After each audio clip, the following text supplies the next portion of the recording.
I'm going to be talking to Miranda Keating-Erickson, who is the Vice President Markets for the Alberta Electricity System Operator, about a really important new report on the future of Alberta's, well, how to get to net zero emissions by 2035 in Alberta.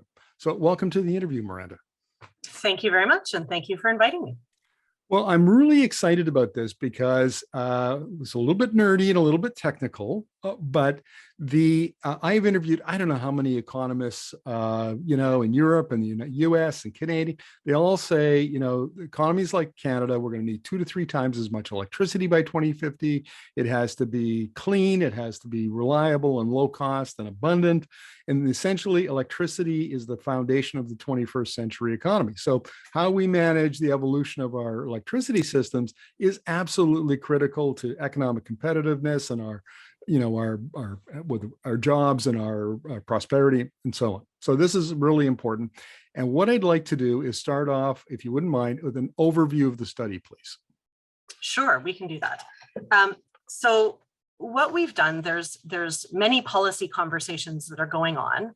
And as you said, it's viewed that as we look towards moving towards a net zero economy overall, people are looking to the electricity system as a facilitator or enabler of that electrification is part of the path to getting the rest of our economy to net zero. And so the federal policy discussions in Canada have centered in on, while it's a longer term target to get to a net zero economy by 2050, that they'd like to see our electricity grids in Canada get to net zero by 2035, again, sort of as that key enabler. But there hasn't been a lot of study about how might we be able to do that? What might it take? Where are the opportunities? Where are the challenges? What are the risks? And so as the organization that's accountable for the reliability of the electricity system in Alberta, the Alberta Electric System Operator decided to do a study that looks out at what are some of the ways we could get there. And I do want to right off the bat say our study is not intended to be the only potential pathways to net zero. But what we did was we looked at 3 kind of bookends of what do we think are some potential pathways to net zero that we think are the most realistic to be achievable by 2035. And so one looks at what I would call more dispatchable generation. So still using natural gas, but with carbon capture and hydrogen and those kinds of things. The other looks at more renewables and storage. And then there's one that's sort of a hybrid that uses a combination of the two to look at what the opportunities might be for us here in Alberta and provide some objective analysis and information to those that are making decisions, whether that be policymakers or private industry. Well, let's talk about the first scenario, which is called the dispatchable dominant. And so we're talking about natural gas, carbon capture and storage. And right now, while coal will be out of the Alberta power grid, well, very shortly, actually. By next year. Yeah, exactly. A lot of that has been accomplished by switching over to natural gas. So when we were living in Calgary, we were a mile away from ENMAX's at that time new Shepard gas plant. And once you've built a plant like that, that's a 30 to 50 year kind of infrastructure facility. So what about all of that gas, those gas plants? Can they be switched over to run on hydrogen? I've interviewed a couple of experts who've claimed that's the case now. Is that an option? So I'm going to first off say that technically I'm not an expert as to what they can do with some of those existing plants, but we do know. First off, I think it's important to note that our analysis in this report shows that the net in net zero is really important, that we actually don't think it's economically feasible to try to get to actual just zero emissions. Because when you do, for example, put carbon capture and storage on an existing power plant and retrofit it, it might capture 90% of the emissions. It likely doesn't capture quite 100%. We do know that retrofitting existing power plants with carbon capture and storage is feasible and has been done. Some of the newer gas-fired power plants, the turbines are designed to be able to run on hydrogen. And so we do think there are possibilities there. And we also know that there's a lot of energy being directed both academically and in industry and from governments at looking at hydrogen and how hydrogen can play a role going forward. And so that's what this scenario does, is look at what those technologies might be, either for new generation or for retrofitting existing natural gas-fired generation to co-fire with hydrogen or completely transfer onto hydrogen, or to use some form of carbon capture and storage to be able to continue to operate those plants. Well, let's talk about the next one now, which is first mover advantage. So here we're talking about primarily wind and solar, which are already low cost alternatives. And Alberta has some of the best wind and solar resources in Canada. I think it has the best wind and solar resources in Canada, particularly in the south. Mm-hmm. Now, I interviewed economist Mark Jackard a couple of weeks ago, and he made the claim, which I thought was rather startling, that in fact, renewables aren't the lowest cost form of generation and never will be. And I wanted to ask you, since we're talking about this scenario, what your take on that is. Well, I would never use the phrase never, because I think there are so many different things at play. What we did find through our analysis is a pathway that assumed that we would go to 100% renewables combined with energy storage wasn't feasible. But there just is, Alberta's a place with cold winters, long dark nights, very, very variable weather.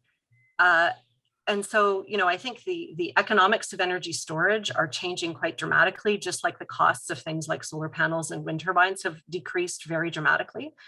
And so we certainly see the heavy use of renewables as part of the solution going forward.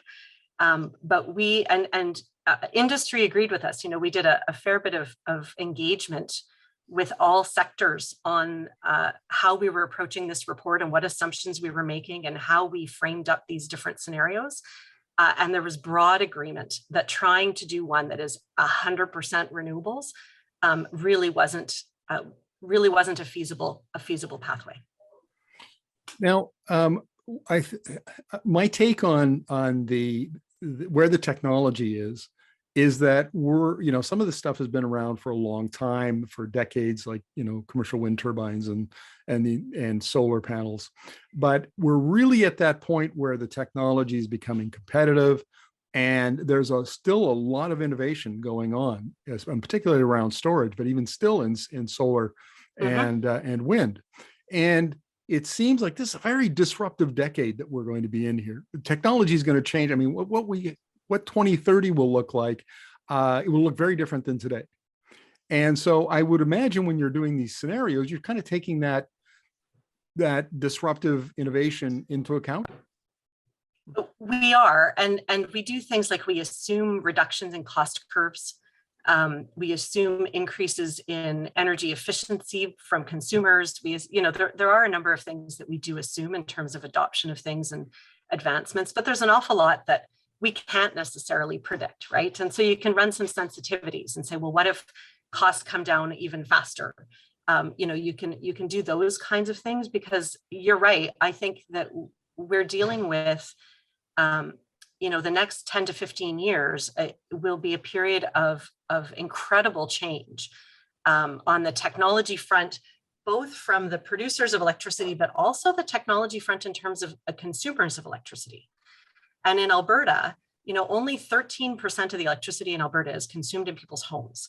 The vast majority of our electricity in Alberta is consumed by commercial and industrial users. And I think their business is also changing. I guess just to tie a bow around this, it's that it's almost impossible in 2022 to say in 2035 our generation mix is going to be X, because things are just so volatile and uncertain right now because of all this innovation and disruption. And so the best thing, you've done these three scenarios, and it could be any mix of those things depending on how the technologies work and costs come down and other technical breakthroughs that we don't even know about. That's right. And in fact, I think, one of the advantages that Alberta has is that we have this competitive marketplace where private industry will make their investments, they'll decide what they're going to build. And I think ultimately at the end of the day, if we leverage those, the market forces of all of those different players competing with each other, I truly believe that will get us to a place where we can do this in a more affordable way than by trying to pick today what the right technologies are going to be in 2035, and push towards those. I think that we'll miss the boat if that's what we tried to do. I want to talk a little bit more about those technologies in a later question. But my question for you now is the price tag, because that was headline news when the report came out, and the number I saw most frequently was $52 billion. Could you explain that, please? Yeah, so I think what's important to note is a transition to net zero. First of all, it doesn't come without a cost. We're talking about massive, capital stock turnover. You have to be building new sources of electricity. You have to be making sure that all those sources of electricity can get to consumers. These three scenarios that we've done, we then compare them against. So the ISO produces once every 2 years, we produce a 20-year outlook in terms of consumption patterns and supply of electricity in the province. And we had just released our latest outlook in 2021.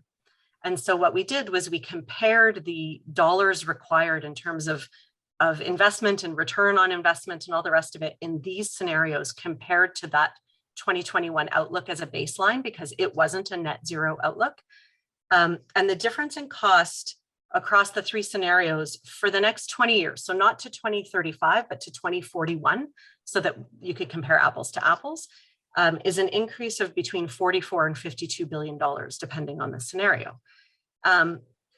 Now, about almost 90% of that comes from the supply side of the equation, so the turnover in actual production of electricity, which is all private investment. So when I talk about opportunity, that's the potential to be attracting a lot of investment into Alberta as that all happens. But as I said, this along with that opportunity comes some of the challenges associated with a transition that happens that quickly. Less than 15 years is a very short time frame in a capital intensive industry like electricity. And that's not going to come without a cost. And I would caveat that there's some risk to those cost numbers. First, we haven't looked at the distribution side of the equation yet. There's still some more work to do there. And second, as we saw when the oil sands were booming, when you have that much capital construction all happening at the same time because of a boom, you tend to see inflationary pressures on those costs as well. I think we have listeners from all over the world, so we should probably point out, and some Canadians who don't understand the Alberta system, is that the generation side is deregulated. So anybody who's an approved developer can develop a wind farm, solar farm, whatever. But the transmission side is still regulated.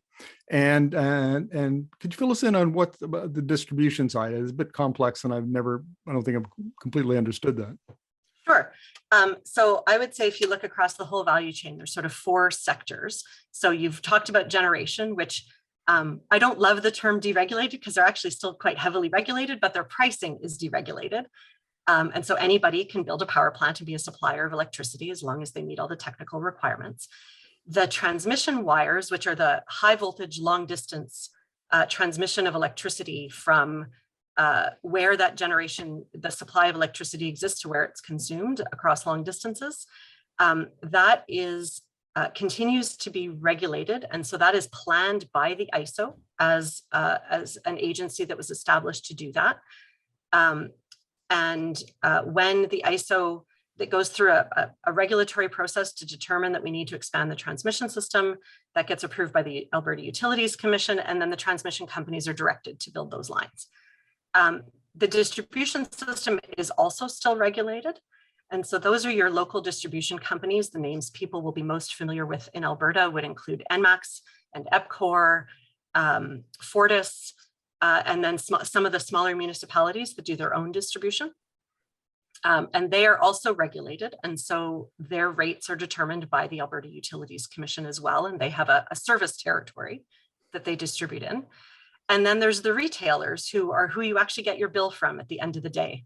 And they're sort of the customer service end of things. And that is also competitive like generation. So the two ends of that value chain are what they refer to as deregulated competitive marketplaces.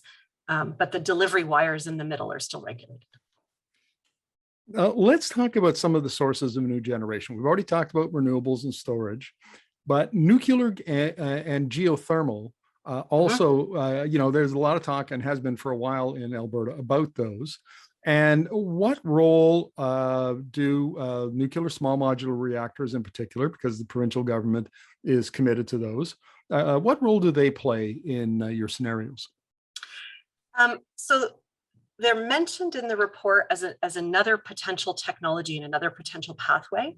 They don't factor into any of these three scenarios in particular, because we felt that because a nuclear facility has never been permitted in Alberta before, there's sort of some gaps in the regulatory regime. And while they show a lot of promise, we haven't yet seen sort of widespread deployment of them on a commercial scale. And so we felt that having them up and running and in operation by 2035 was probably a bit of a stretch. And we think they probably play a bit of a longer term role around electrification and net zero in the province. But we felt that they were less realistic by 2035. Right. Economist Jason Dion, who I refer often in my interviews, talks about safe bet technologies like wind and solar and some storage versus wildcard technologies like geothermal and small modular reactors that show promise. We should keep investing in them, but it's still a bit early to know whether or not they're going to be economic and competitive. That's right. And because there hasn't been widespread deployment, regulatory processes around things like that take time to develop when there isn't a known path for that, right? So I think there are some gaps there that need to be resolved as well. Now, another issue that we've talked about many times in energy media is the idea of regional electricity markets. Now, we do a lot of reporting on the American electricity system. And as you know, they're in the process of, re-engineering their national grid and regional grids. And trade in electricity markets are a big part of that. And they're flattening in many regions.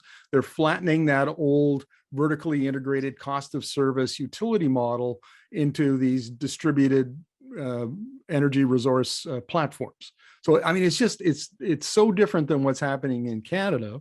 But there has been talk in Canada of regional markets. And so Western Canada often gets mentioned. You've got BC and Manitoba, bookending Alberta and Saskatchewan. And so the hydro provinces can in theory, provide storage for intermittent renewables. What role, if any, did that kind of east-west trade and the use of hydro as storage for renewables, what role did they play in the scenarios? So a little bit like nuclear, they're mentioned in the report, both greater interties connecting across Western Canada and the idea of large hydro in Alberta itself are both mentioned. But again, not seen as a realistic pathway by 2035. And I get a lot of questions on the interties one around that. And I will say that there are a couple of challenges that go with an intertie scenario that are not simple engineering to solve. They involve politics. And that can get a little bit tricky. I think there have been conversations about greater interconnectivity of the electricity grids in Western Canada. Certainly for the almost 30 years that I've been in the industry, and I know for long before that. And I think some of the challenges, first off is that you've got Alberta as this competitive marketplace with a lot of private investment, and then you have crown corporations in the 3 other Western provinces. And so there's some marketplace challenges that would go with integrating those systems. We've seen the challenges with getting pipelines built across the company. Building cross-country transmission lines has a lot of the same linear infrastructure challenges that would exist with stakeholders and landowners and all of those kinds of things. And then there's actually the whole North American grid is sort of divided east and west and isn't synchronized across the two. And that divide in Canada is between Alberta and Saskatchewan. And so anything that crosses across Alberta and Saskatchewan would have to be direct current, so DC, not AC, which is doable, isn't a particular engineering challenge, but is a little bit more costly and does bring with it some different challenges. And so again, as we were looking at our scenarios in this report, the idea of getting 4 provinces and the federal government all working together to plan, develop, permit, and do all the stakeholder engagement and all the landowner engagement and actually get it built and operating by 2035.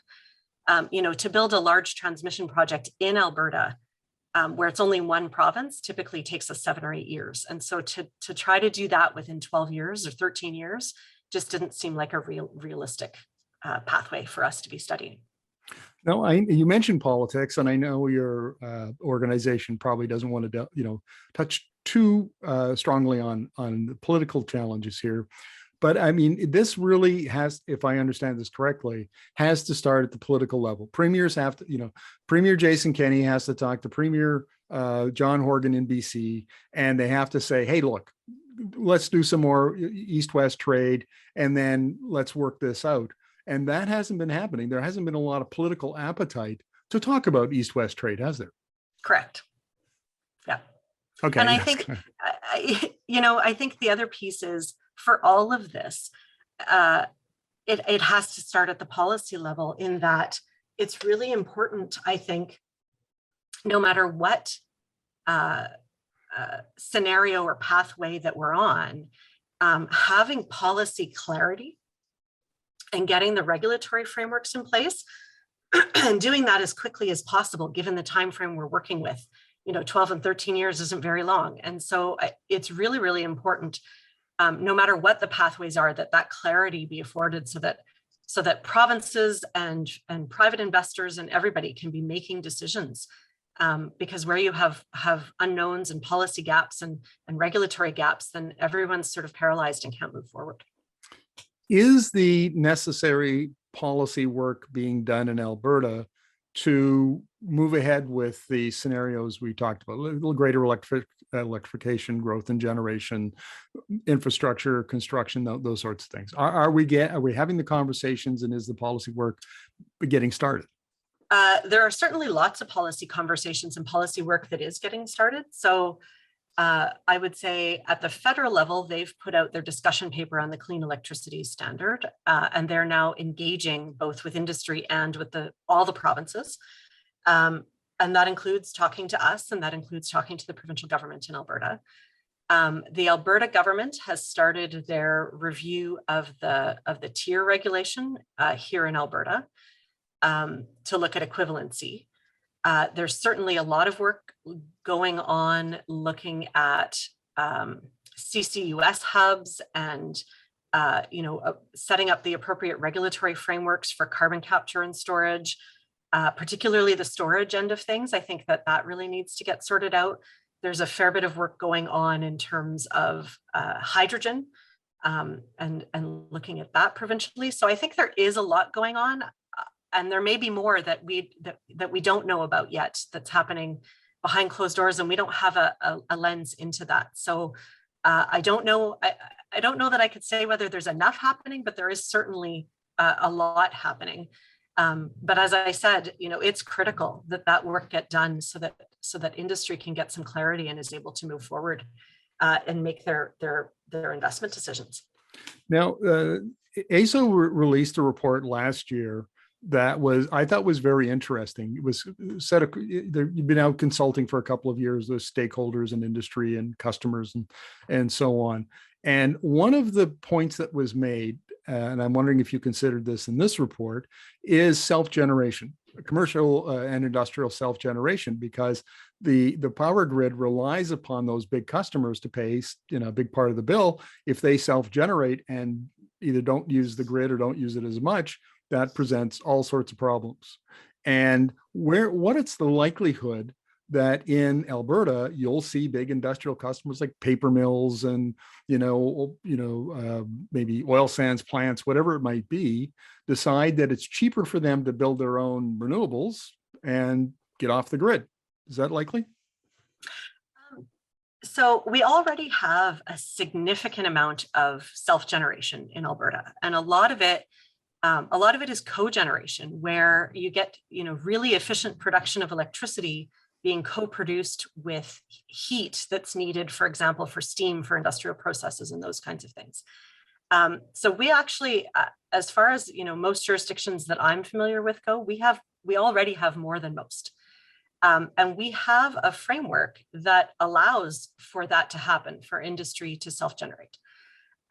What we have found through the years is that even when they produce their own electricity on site, they don't go off the grid. The grid is still there as their backup. It provides them with reliability. There's, nobody's power plant runs 100% of the time. It has to come down for maintenance, those kinds of things. And so one of the challenges I think we have is as we move into a space where, large industry has always been able to do this. And I think as we look at, things like a hockey rink being able to put solar panels on the roof or whatever the case may be, that idea of the prosumer, where you can produce some portion of your own electricity yourself, I think is an idea that's here to stay. And one of the challenges with all of that is, how do you enable that so that you get to your most efficient electricity system possible, but at the same time do it in a way that has an eye out for affordability?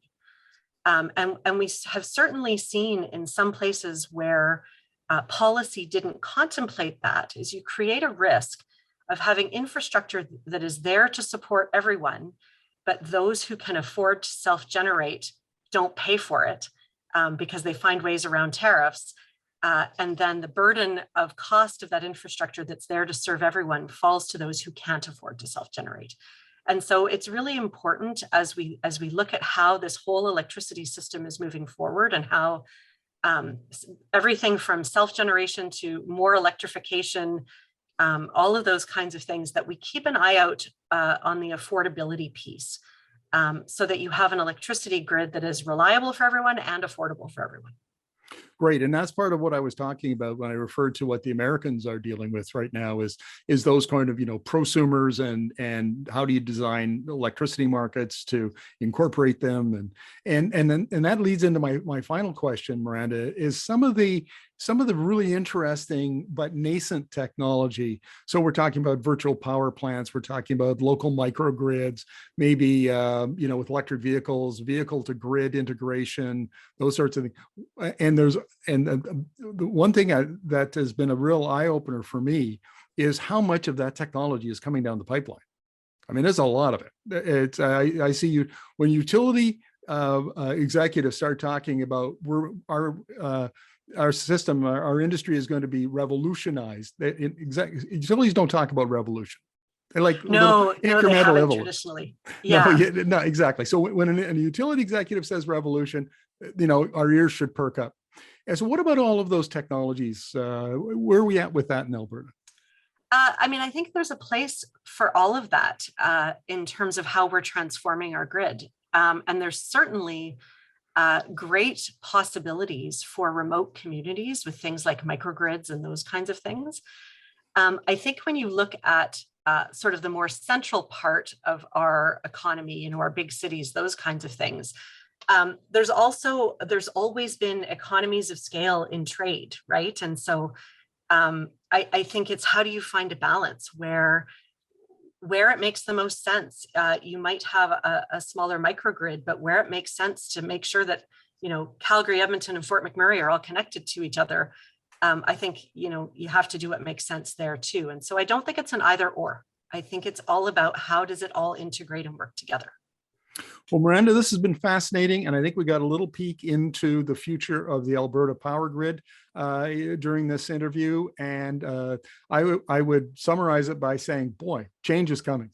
It is. And it sounds like the independent system operator that you work for, the industry, and the policymakers are all having these conversations and getting ready for it. We absolutely are. And I think this report is really just the beginning of our work in this space. There's a lot more yet to be done, but hopefully this gives everyone some good information and some insightful analysis that can help them as they're exploring all of these things as well. Miranda, thank you very much for this. Really appreciate it. Not a problem. I appreciate the chance to talk about our work.